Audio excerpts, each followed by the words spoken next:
Welcome, everyone, to Dead Talk Live. And tonight it is my special honor to welcome our guest, Leroy Kincaide, whose movie, The Last Rite, is being released in 1 week from today. I had to tell Leroy before we started how much I just absolutely love this film. So, Leroy, thank you for being our guest. How are you doing tonight? Awesome, buddy. Thank you very much for having me on. A little late over here. We're getting close to the witching hour in another 30 minutes or so. So bloody awesome, mate. I'm loving it. Yeah. It's the best time to do a show, especially a horror show. Now, before we get to The Last Rite, which we have a ton to talk about, you have a story that I find inspiring and takes a lot of guts. All right. You were on the precipice, you were right there to a hugely successful wrestling career when you basically just dropped it to pursue your dream of making films. That really impresses me. That takes guts. I want to hear your story coming straight from you and what led you to making this decision. Yeah. So for a number of years, some people that may know or may not know, I was a professional wrestler in the UK for probably best part of around, I say 10 to 15 years. Mm-hmm. There or thereabouts. And I probably had a good professional run for about 10 years. So I spent a lot of time training and stuff, started at the age of 15, I guess, and finally walked away around the age of 30, maybe 29-ish, that sort of age.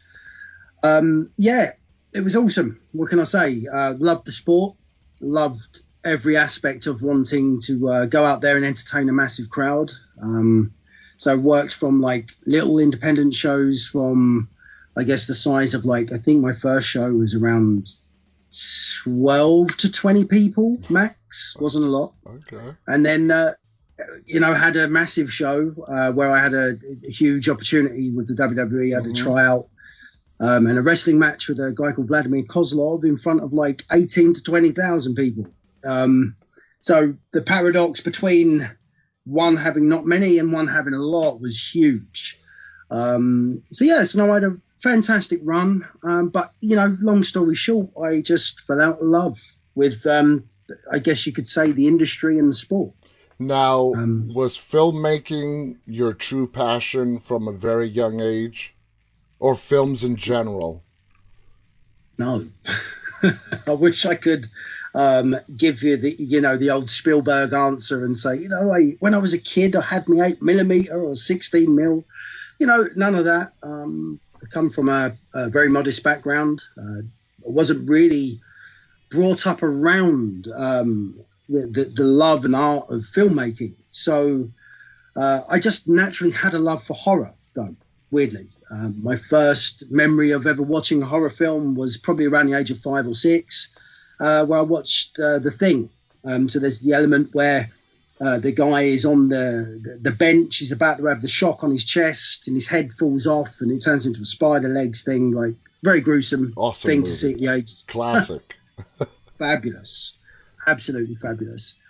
So I see that at a very young age, and I guess you could say some of that influenced, I guess, some of my style, because I was never really like told, oh, don't watch that, that's for adults. I was pretty much allowed to watch whatever I want, which was bloody awesome.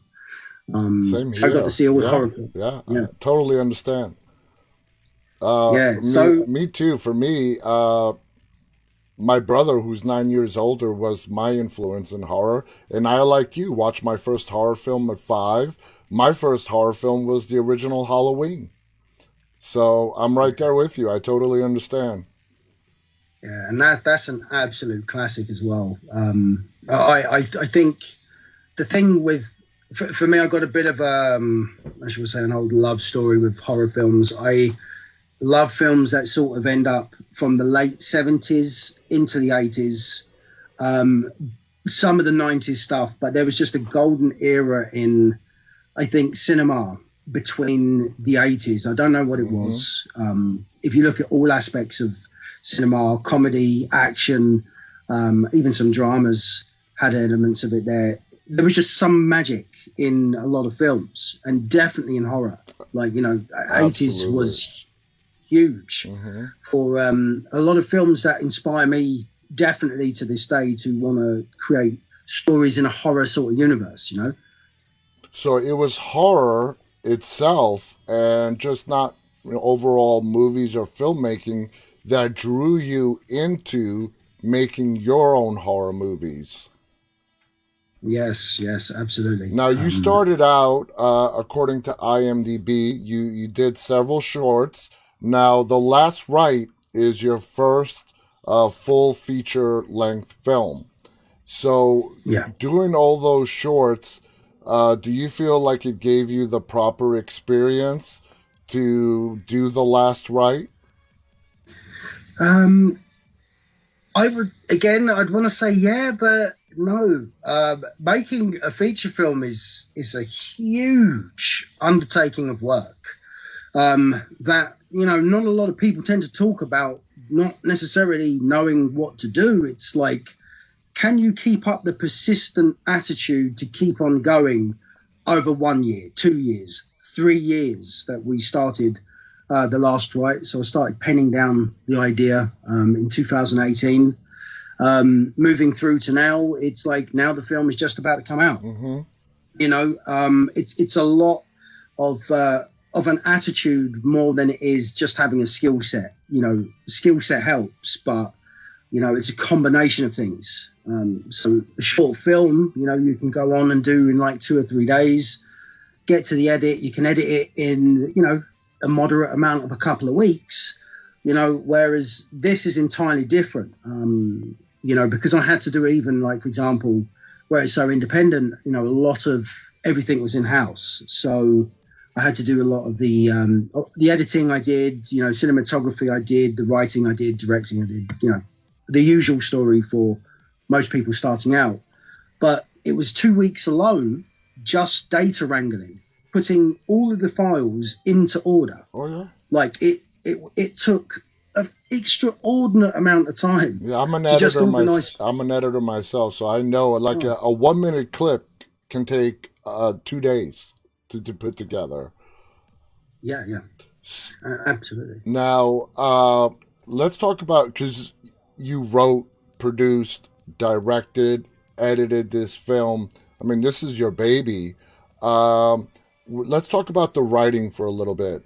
Watching this film, I see a little bit of you paying tribute to some past horror movies, which I think is great.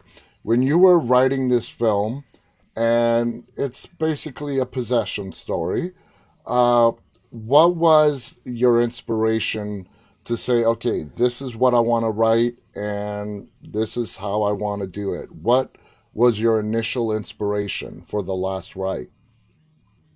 So, you know, paying homage was very, very important from the get-go, because the films that have inspired me, definitely, there's two massive ones that inspired me to want to do this film. One is The Exorcism of Emily Rose, and the other one is Amityville 2, The Possession. That is such an overlooked movie. I really like The Possession, the second one. Anyway, I sort of interrupt. I just wanted to say that. No. I think it's overlooked. Absolutely. It slips by a lot of people. I don't know necessarily why. I know Hollywood had it in 2005. I think they released the one with, what's his name? I've forgot the guy's name now. Terrible with names, by the way. Sorry about that. It's okay. Yeah, but they released, the one around 2005, which was really cool. But it sort of felt like it was lacking a little bit of the authenticity of what I felt was a very, very, one, as you say, overlooked story. But two, it also, where it was inspired by true events / story-esque stuff, I felt that there was a little bit of the realism that got, lost a little bit in that. So for me, I'm someone who I draw a lot of inspiration from the things I love. Amityville 2 was a very big part of the process because one, I wanted to sort of get across a vibe of, you know, the priest that's in number 2. Yeah. I really wanted to like have a priest that somewhat felt in that sort of space, you know.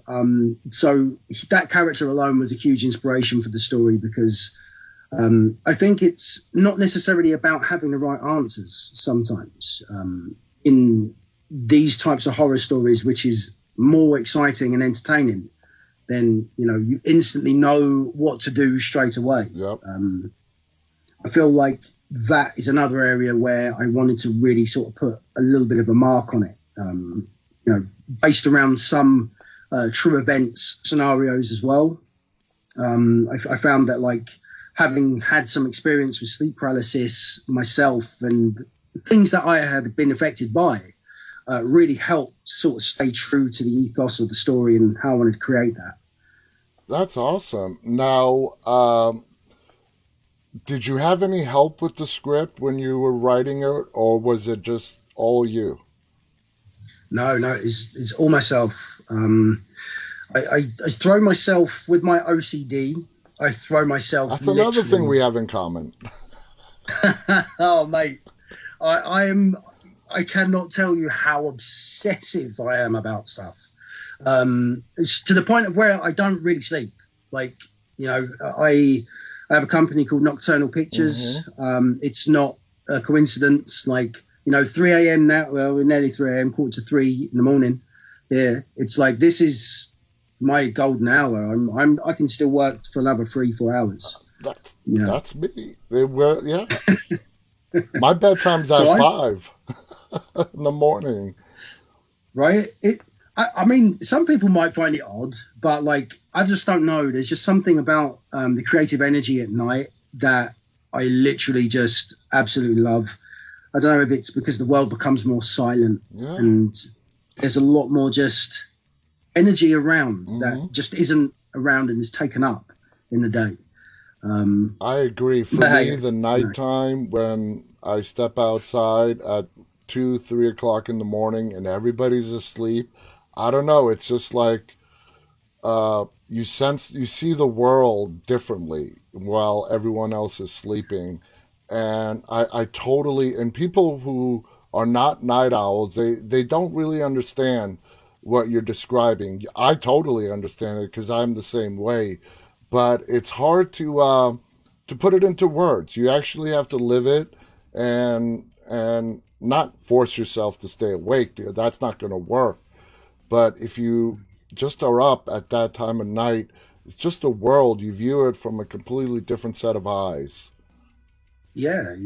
I mean, I like to describe the night as like walking in to a void of space. Now, if you walk into like a normal day, like obviously everyone walks into a normal day, you come out of the house, you walk out, you hear cars, you hear birds, you hear, you know, maybe a dog barking, like the normal stuff. Now, at a certain point at night, things very, very, very, very much quieten down.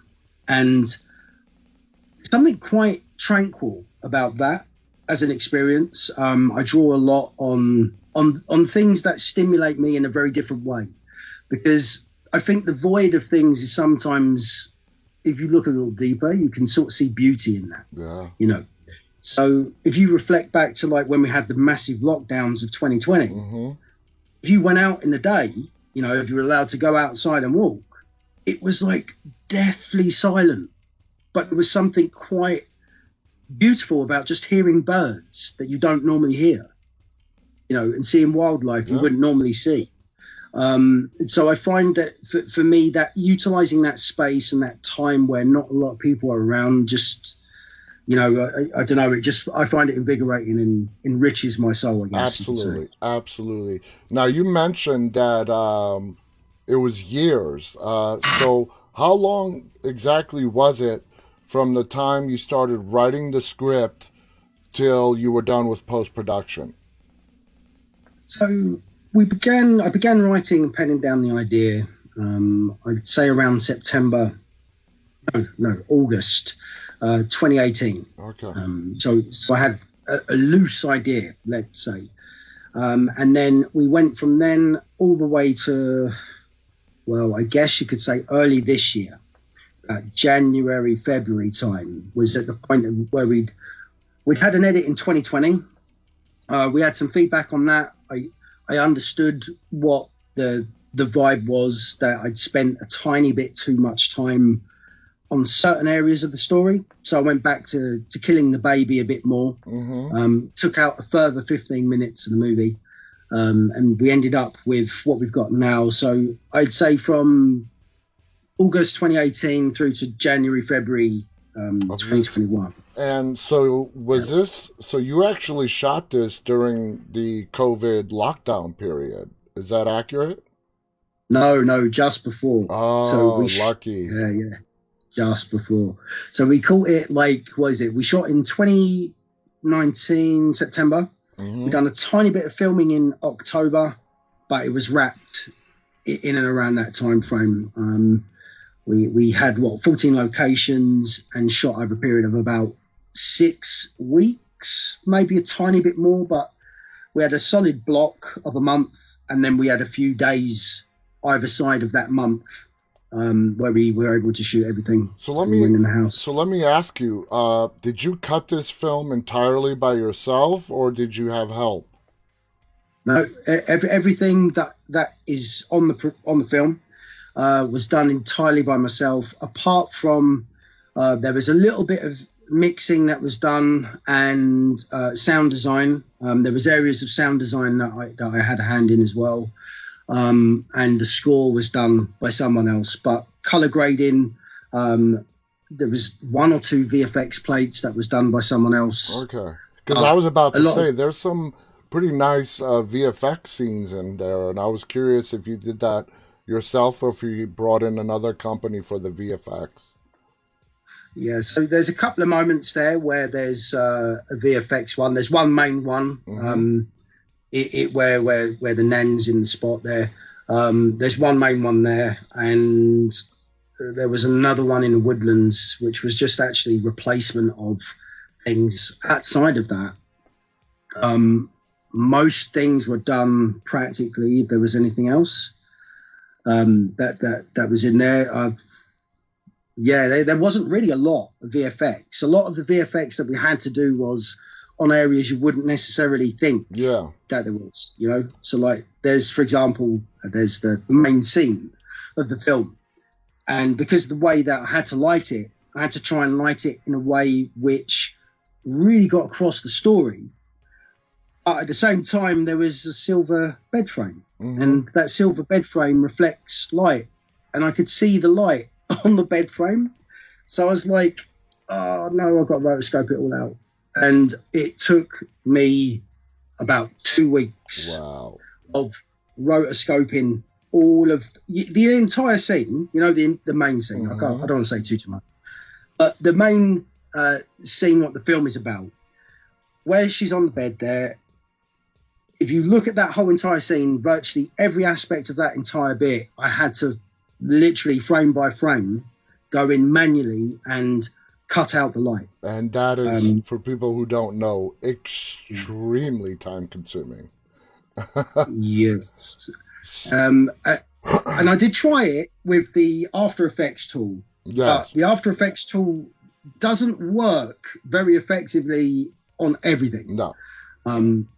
Fine details, you're lost. Exactly. Game over. Exactly. And the way I like to describe The Last Rite, it is the perfect example that you can make an absolutely amazing film on a moderate budget as long as you have a good story, a good director, and you put the right people in front of the camera. And when I say the right people, I'm not talking about big A-lister or Hollywood names. I mean, people that can bring to life your vision for the story.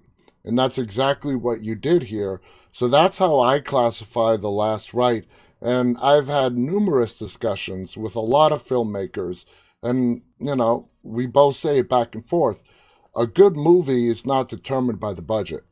Okay? Because how many times have we seen these big Hollywood like 9 figure plus, sorry, 10, 11 figure movies that are just a big bomb, you know? A good story, acting is what's essential. So let's go to the acting. When you cast the parts for Lucy, Ben, and Father Roberts, was that a difficult process? Did you go through a lot of people before settling on those three? Now, weirdly, there was a little bit of a process, but it wasn't massive. You know, like one of the other roles was so much more difficult to cast. You wouldn't believe it. Like the character Ellie Mm-hmm. in there, which is like you know, for the audience that doesn't know, is like Lucy's close Friend, friend. yeah, yeah, friend. In the story, that was one of the most difficult roles to cast. There was nobody around that I felt matched the energy that Ellie had as a character. You know, I called her Bubbles of the story, Mm-hmm. because there was like just it was just a more of a lighter vibe with her than there was some of the other characters. But finding someone that could do the nuances of that character without blowing it completely in a direction where it was not going the right way or just people wasn't the right fit, that character was quite difficult to cast. That's surprising. Lucy, Yeah. yeah, it surprised us because she wasn't really involved as heavily as all the other characters. Mm-hmm. So we thought, you know, a number of days. It wasn't like, you know, like Lucy and Ben and definitely Father Roberts. You know, those characters were on a lot of the days. Whereas, you know, Ellie had a few days, but just trying to get someone to really like match that was difficult. She was the last person we ended up casting Wow. as a character. So I want to talk about Ben's character for a little bit. Of course, we're not going to give away any spoilers here, but Ben is a character that you don't root for if you're watching this film as you know as an audience member. What was your thinking, your inspiration, whatever you want to call it, for making Ben's character the way that you made him in the movie? So for Ben, what was very important was to highlight sometimes us as men, our issues that we have when addressing a relationship. The problem is we're too headstrong at times. It's good. It serves a very good purpose. You know, definitely in business, it's sometimes you've got to be ruthless. There's Mm-hmm. never easy time to make a tough decision, but also sometimes we can be our own worst enemies. You know, Absolutely. we need sometimes a feminine touch to help ground us a bit and give us Mm-hmm. a little bit of light. You know, it's not just about brawn and being strong. It's sometimes about like, you know, knowing how to accept the embrace. So for me, that character was where he come from. He's a very busy guy in his life. He has a goal. He wants to achieve good things. You know, likes, you know, things in life. You know, it's like he's just a well-to-do guy that's not overly flamboyant, Yeah, and but he's if you can't see it, it's not there. It doesn't exist. The type of character. yeah, yeah. Black's black, white's white. Yeah. Simple as that. He's got his day. He likes his day. He don't rock his day. That's pretty much where he is. There were some elements of the character, unfortunately, we had to strip back out of the telling of the story. Just for time, I sort of hated it, but at the same time, I understood where these gaps were that needed to not need to be shown. Like, you know, does it help the story? No, not really. Let me cut it out. Why is it in there? It's character development, sweet, but you know, sometimes it's like as a writer and director, it's the things that I have to make sure I maintain when I work on things is not ride my ego into the story, as opposed to like tell the story for the character, not my ego. Gotcha. So I absolutely learn. I'm not avert to like cutting. I sort of weirdly love cutting stuff out more than I like keeping it in. Were you happy when you saw the final cut of the film the way that Ben came across to the will come across to the audience? Um, I would say there's just little moments that made the side of his nature a little bit harder than I wanted, if I'll be honest. I'll be honest about that. But the sacrifice was that if I try to get across a balanced aspect of it, one of the issues with that was I couldn't just add a moment because the moment needed the next moment that made sense to the previous moment, which meant rather than it being like, the time, the running time that it is, I would have had to add probably about an additional 7+ minutes back into the film. And sometimes those things can hurt the movie more than keep the movie strong, because you're trying to highlight an area of a character rather than keeping your audience engaged to the point of where it's at a point where you don't lose the audience. But I feel if it was any longer in some of those areas, we just don't need to be listening to everything. So let's move the story forward. So I made this decision to do that. Now, the actor who plays Ben, Johnny Fleming, when you casted him and he read the script, did you have to work with him? Did he have questions as to why Ben is the way he is that you had to explain to him? Yeah. So he was like, he's like, oh, he's very, very tough. I'm like, yeah. I'm like, this is his nature, though. I'm like, there's a reason why the slug line reads Ben's house and not house. Yeah. There's a reason why things start with Ben, on the landing and stuff like that. It's like all of these paintings that are in the house that were originally created by a local artist, by the way, which was really awesome. Like we had a local artist, sorry to segue, and he was like so eager to get on the project. He literally painted all these original paintings, about like 20 different paintings for the house to create the look.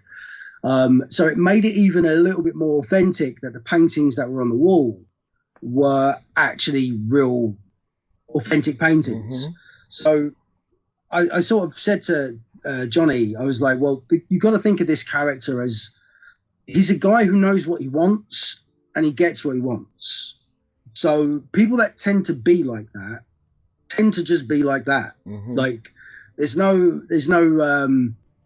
champagne and parties unless it's on their terms, how they want it, when they want it, Yes. So for me, it was very important for the dynamic of their relationship that in his brute mentality and strength, that Lucy actually, even though vulnerable, she also added a vibe of strength to him and in a way that he didn't realize. And at the point when he realized it, it's too late. It is, yeah.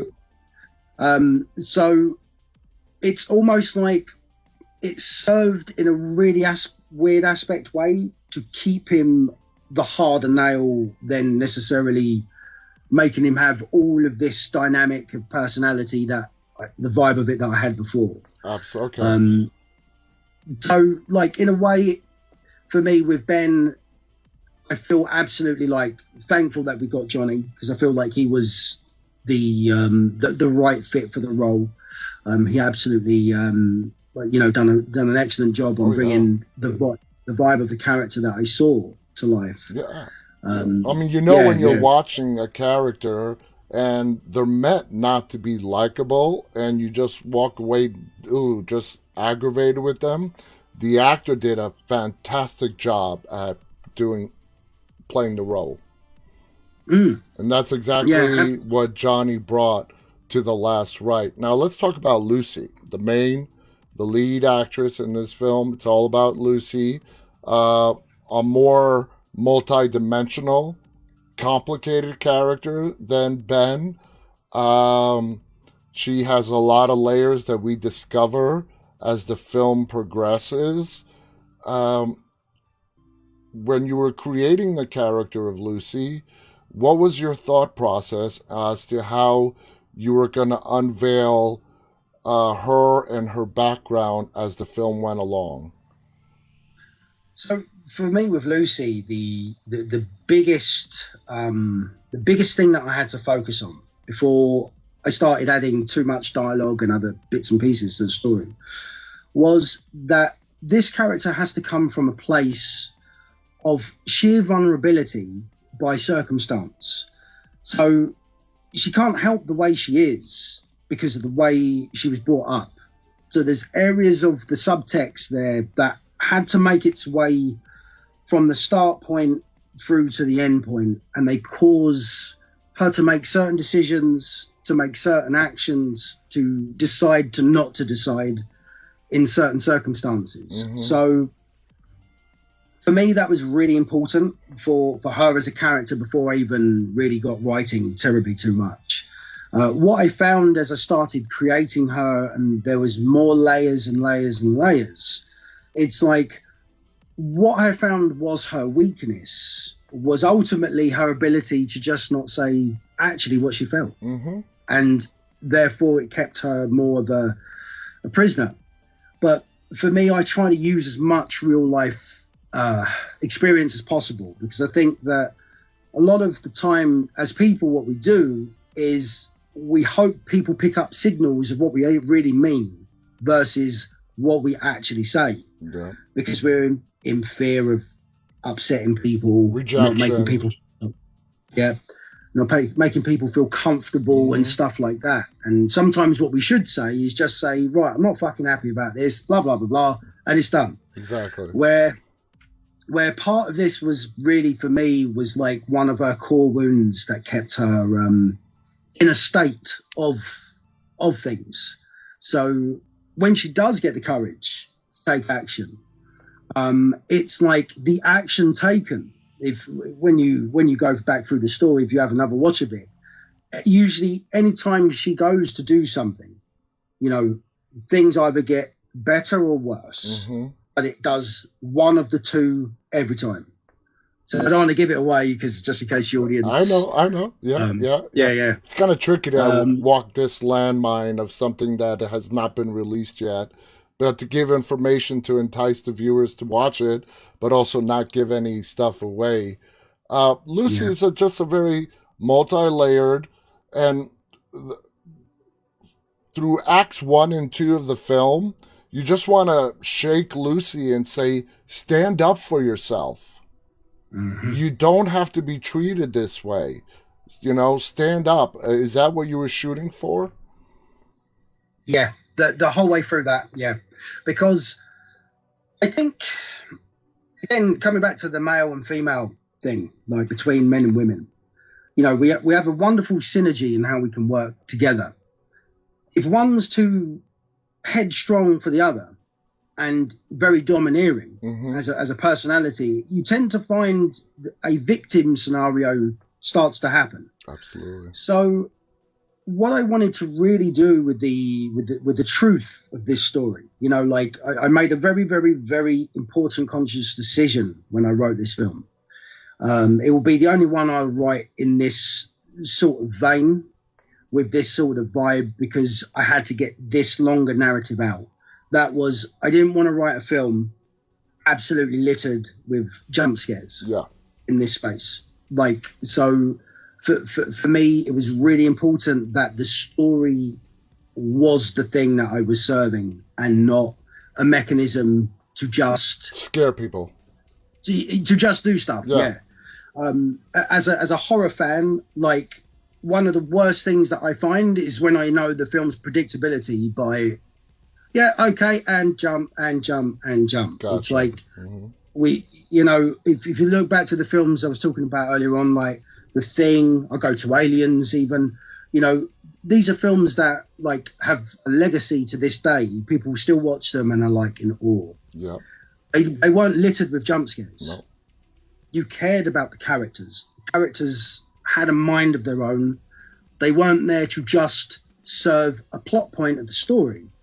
They were involved with the story, and for me, it's so important that is what really ultimately happens and happened in The Last Rite. Exactly. So So for me, keeping Lucy engaged is like part of her growth. Is at the point in time when she starts to go for something, she starts to try and step out of her zone. You know, it's like, do things get better or worse when she does it?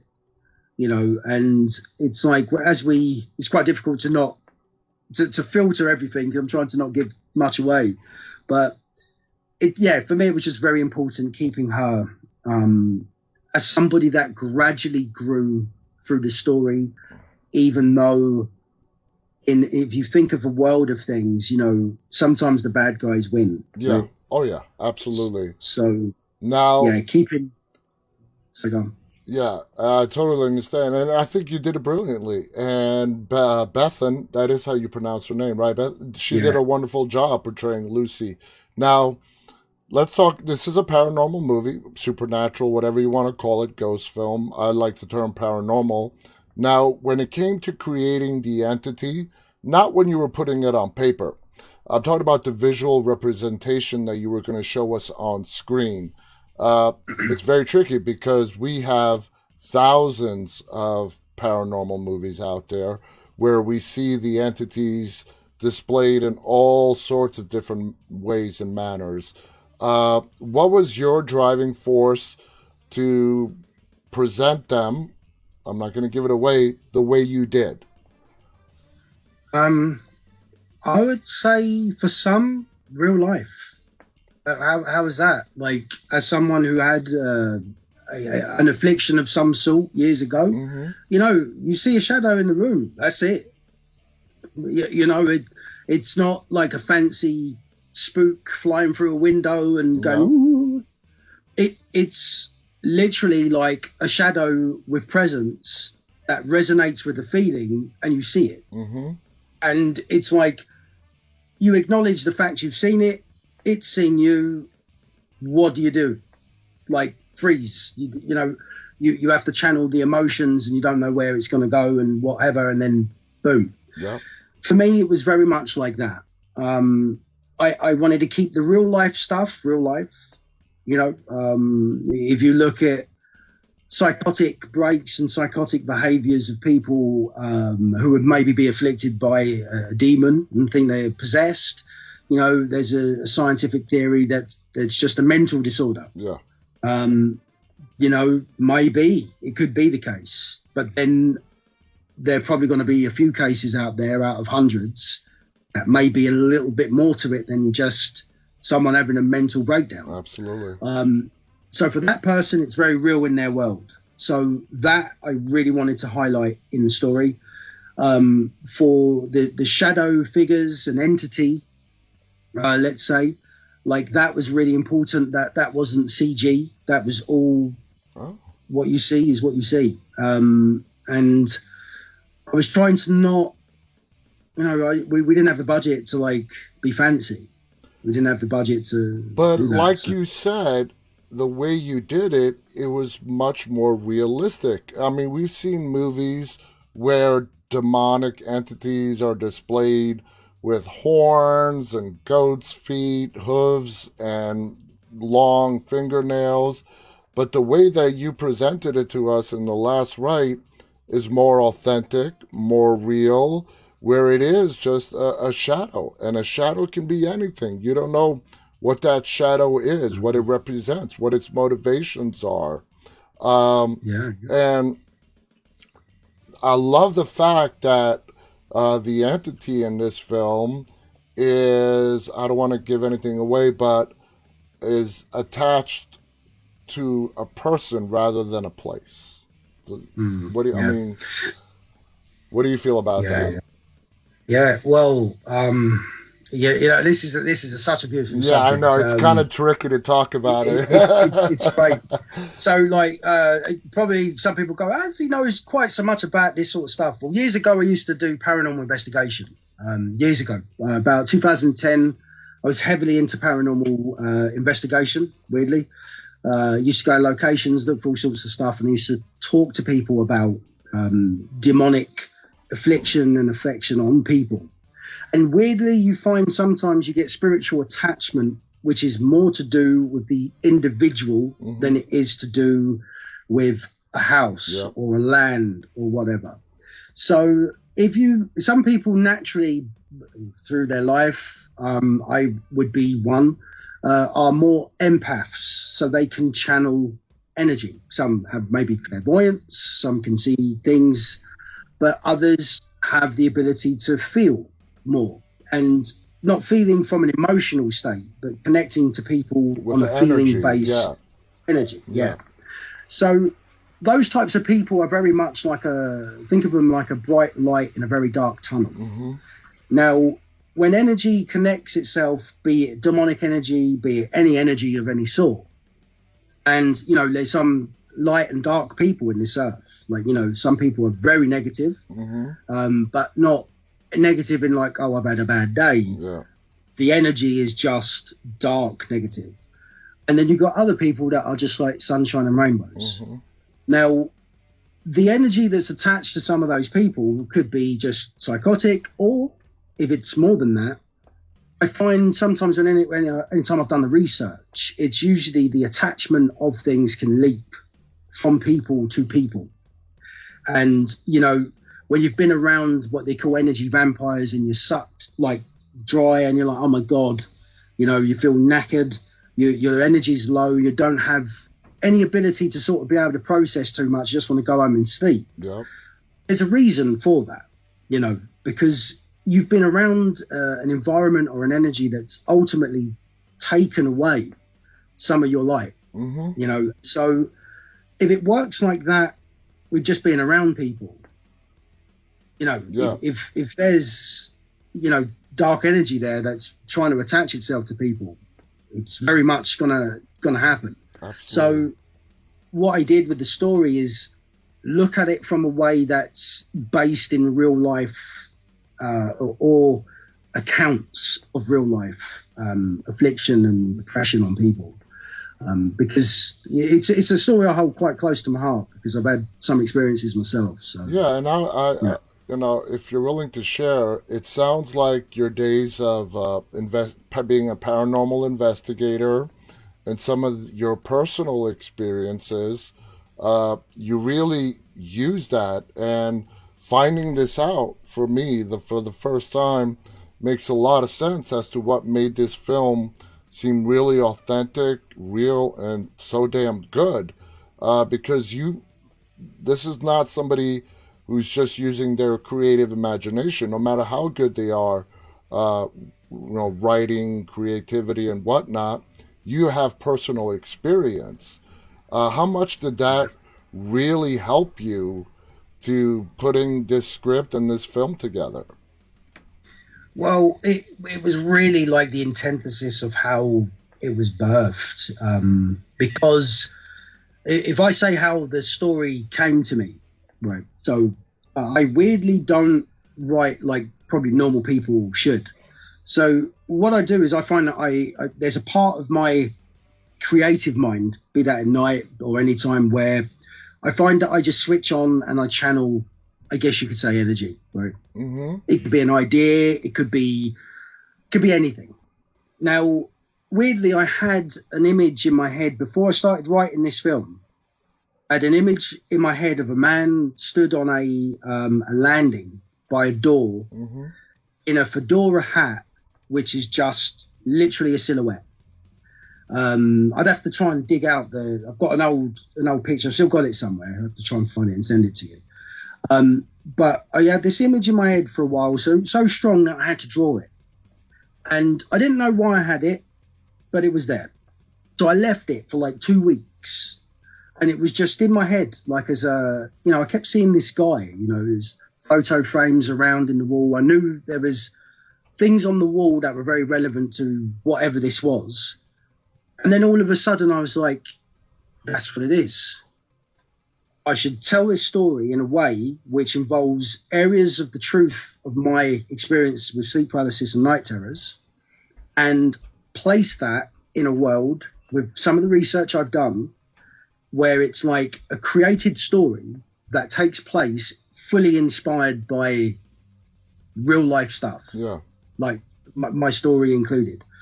So by doing that, what I wanted to do was the atmosphere was probably the most important aspect of the telling of this story to exist, because it was about, when you wake up having had a sleep paralysis episode, it's not like you just wake up and all of a sudden it's all cool. Yeah, no. Because there's a feeling usually associated with that. It can be severe fear, absolute dread. You don't always see something in the room either. But there are odd occasions when something is there, where it feels like something is there. So what I did was I wanted to use what I remember from my experiences and place that into the story. So, I could talk about this. So there's a moment where things are happening and there's just a shot of, there's like the bust. Do you know the little bust figurine? Yeah. Well, things become distorted when you're in this state. Yeah. Weirdly, like things feel a lot more menacing. So the atmosphere is already tense. So what I do is I try to use the space, the void of space, the aloneness, vulnerability in that time. Even though it's only short in the film, I use it to the best of my ability from my experience to just put as much as I can into the film. Wow. To keep it authentic. That's amazing. So that's what That's amazing. I got to ask you for your opinion on something. Now, sleep paralysis is a medically recognized disorder, for lack of a better term. Now, a lot of people, almost every sleep paralysis story that people tell, they tell it like what you just described. There's something there with them, something really negative. Do you believe the medical explanation, your mind is awake but your body's asleep, which is sort of the medical definition of sleep paralysis? Or do you believe there's more of a paranormal element to it that's just not describable? Yeah, it's probably a combination of both. I would say scientifically that for me, science is always proving and disproving itself. Like there's a science study that proves that apparently consciousness exists outside of the brain. So people with like flatline brain dead, on the anagram or whatever it is, where they look for brain waves, basically people have come back from the dead and had a correlation of recognition of all sorts of stuff that they shouldn't have had. Out of body experiences, Yeah, because there was zero activity in the brain. So it's like, well, if that can be said for that, then when people wake up in this heightened state, when you look at like people that take DMT and do the ayahuasca trips, what are they unlocking potentially that we may not be able to see because of conditioning and programming of the mind? So when we look at like a sleep paralysis episode, there's a few things you've got to sort of look at. Like, firstly, is not to just jump to the first conclusion that, oh my God, there's something in the room and it's going to attack me. Yeah. But then it's really about, I would say, the end of how the result comes from that. So is it something that happens once, or is it something that continues to happen? If it continues to happen, what are the conditions that it happens under? Is it like in a new place? So for example, if every time you stayed around somebody's house that's unfamiliar territory to you and you had it, it could be very possible that it could be an anxiety or a fear of staying in a new space. It could be. Yeah. But if it's not the case and it's just random, there has to come a point where we've got to not try and look at things purely on a scientific base. Because if you look at describe what love is, like people can't describe love. People go above and beyond for love. Yeah. It's a feeling, right? Yeah. But we can't really quantify it, even though people do mad stuff for it. Like think of it like this. I made a film for 3 years in the last Rite. Didn't get paid a single penny for 3 years. I actually spent my money and my producer's money to make this happen. Mm-hmm. It's like, but I love it. But some people would go, I couldn't think of anything bloody worse. Yeah.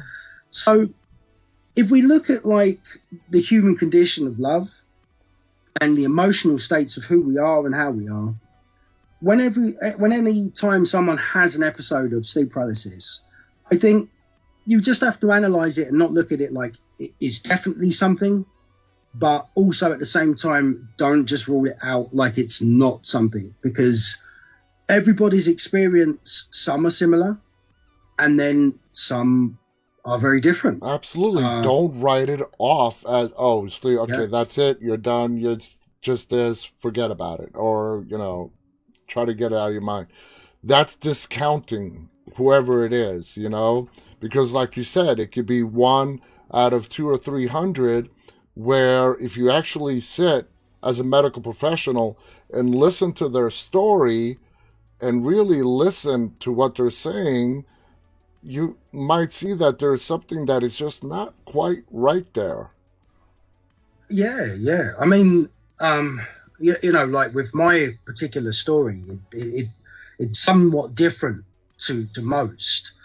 Like when I knew that I was having this episode, I actually had gone for a good part of my life without knowing I'd had it. So It wasn't like, oh, I remember having this all the time, blah, blah, blah, blah, blah. It was actually a suppressed memory for me. Wow. It was deeply suppressed. And I went from, so this happened a lot as a child. So there was things that, I guess I was doing as a child that was just different, like Cole in The Sixth Sense, mm-hmm. where he had like a little church where he used to go in. Mm-hmm. Well, I used to never like to be able to see. Like I used to like my eyes covered. So for a long time, I'd have things covering my face, things covering my head, because I just didn't like to see. Yeah. Now, it's just a quirk as a child, whatever. Yeah. I grew up, went teenage years and all of that. And I was watching a documentary called The Entity. Not the film The Entity, mm-hmm. but a documentary based on accounts of people who had sleep paralysis, night terrors. So I'm watching this documentary. So I'm the age of like 19 at this point. So, gone through secondary school, gone through my life and just, doing bits, whatever. And something hit me when I was watching this documentary, right? So like walking into a candy store or an old bakery or something, and you buy an old donut or you buy something specific that you would have had as a child and you eat it. The smell unlocks a memory that you remember. All of a sudden you're with your grandparents, you're around a table, you're here, you're there in your mind, because you're like, damn, I remember that. Yeah. And I haven't had this for so long, I can remember everything about it. Yeah. Well, this happened when I watched this documentary, right? So I had all of these suppressed memories, which are, I guess, a protection mechanism from going through whatever I was going through, which unlocked all sorts of stuff. The sleep paralysis was part of it, but there were other things as well that I'd blocked out over the years. And, for want of a better word, it was quite horrific to relive it mentally and feel like I'd had a part of my life actually installed in my head that I didn't know I had. Wow. Like that was quite a trip. I can imagine. And I'm someone, I don't drink, never done drugs, never done none of that. And at that point in my life, I was really like shook by it, because I didn't know how to articulate all of these new memories that I had. Like it was like a brain dump of experience. And it all just got unlocked at once. All at once. Wow. Wow, that is a fascinating story. We're out of time. Moving, I want to ask you one more question. I feel like we could go on talking for hours. Moving forward in your filmmaking career, because you have so much experience in the paranormal field, I assume you want to pursue and continue making horror movies in the paranormal subgenre. Is that accurate? Uh, would I make more in the subgenre? Yeah, I'd make more for sure. It's not my next projects that I've wrote. So I've got two other feature scripts that I wrote. One was wrote before the last Rite, and one I've not long finished. One's like Aliens meets 28 Days Later. It's in Okay. that sort of space. The other one is Strangers meets I Spit on Your Grave. It's in that sort of space. Nice. Um, no longer paranormal, but I love this subject. So Me too. for me, I would definitely do another paranormal film, one that I feel I could serve for sure. But And at your core, you're a hardcore horror fan, and yeah, that's what motivates you. That's what fires you up, and that's a passion, and that's a beautiful passion because, as we all know, horror fans are very loyal. They're the best mm, fans in the world. I have no doubt in my mind that The Last Rite is going to be a huge success. And to take it even a step further, I would definitely put it in the top 5 or 10 of the best horror movies of 2021. oh man, thank you very I'm not much. just saying That's that. really If appreciate you watch all my, I don't say that, and I'm saying that The Last Rite, and for me, I would definitely put it either in the top 5 or top 10. And you did a brilliant job, guys. The movie's coming out a week from today. Please, Leroy, let our audience know where they can watch it 1 week from today. So, as far as I'm aware, 1 week from today, it's going to be on most of the main video on demand platforms out in the States. You guys have some different things there that we don't have necessarily here in the UK. So, our UK fans are not going to be able to see it, but you guys out there will be able to watch it. I believe it's on iTunes, So it'll be currently on like on pre-order. Amazon, Vudu, iTunes, all of them. Yeah, People can rent, buy it. I recommend it, guys. You are not going to be disappointed. This movie is great. It has a great blend of some of the normal stuff that we've seen in paranormal tropes, but it blended in nicely with some stuff you've never seen before, all put together with a great story. Leroy, you did a fantastic job on your first feature film. Uh, I wish you all the success. I think this film is going to be hugely successful. And in today's world, as we know, it's all by word of mouth, really. You got your marketing, you got your advertising, but ultimately, it's one horror fan talking to their friend horror fan, and the word will spread. And you did a great job. Thank you so much for coming on our show and sharing all these great stories with us. Are there any final thoughts you want to share before we go?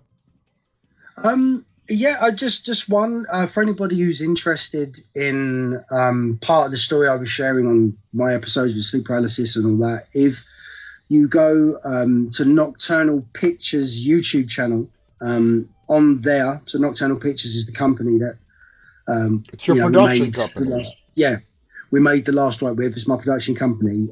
There's like a little piece on there, about 10 minutes, where when we first started the project, I talk about in detail about what I saw in my episodes of my night terrors and stuff. I'm going to So if check people it are out. interested, they can check out some of that. I'm going to check it But out. yeah, check it out. Have you seen it? No, I haven't Did seen you it see yet. it? I didn't know. No, I'm going to go Oh, check it right. out after our show tonight. And that's Yeah, on your man. YouTube channel, which is called Nocturnal Pictures. Yeah, Nocturnal Pictures on YouTube. If you just type that in, you'll It'll you'll pop up. you'll find it through that. And the other thing is like I just leave everyone with is like my ethos in my work works on the basis of light loses its relevance without darkness. We cannot have good without evil and evil without good. Absolutely. So what I want to do in the horror space is ultimately create something that's very memorable. Absolutely. And you did that with The Last Ride, and I'm looking forward to the stuff you're going to create beyond The Last Ride because you're a great director, you're a great writer, and I'm just really looking forward to seeing what else you're going to bring us in the years to come. Thank you so much, Leroy, for being our guest. Thank you to all our fans who tuned in for this incredible interview. Have a great weekend. Until next time, on behalf of Leroy Kincaide and myself, stay safe and remember, always stay walking. Good night, everybody. Yes. Yep.